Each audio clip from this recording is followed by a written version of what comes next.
கடலோர காவல்படைக்கு சொந்தமான டோனியர் விமானத்தை கண்டுபிடிக்க 5வது நாளாக தேடுதல் வேட்டை தொடர்ந்து வருகிறது. வேதாரண்யம் கோடியக்கரை சரணாலயத்தில் டோனியர் விமானத்தை தேடும் பணி தீவிரமாக நடைபெற்றது. நாகை மாவட்டம் வேதாரண்யம் அடுத்த கோடியக்கரை வன உயிரின சரணாலயத்தில் டோனியர் விமானத்தை தேடும் பணி கடலோர பாதுகாப்பு குழும ஏடிஜிபி சைலேந்திரபாபு பார்வையிட்டார்.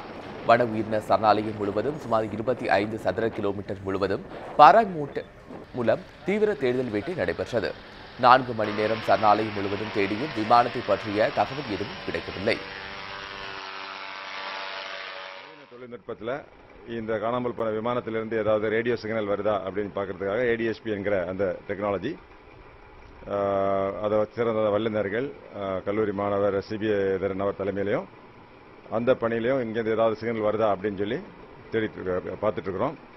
கரைப்பகுதியில் மிக முக்கியமாக இது போன்ற டெக்னாலஜி மூலமாக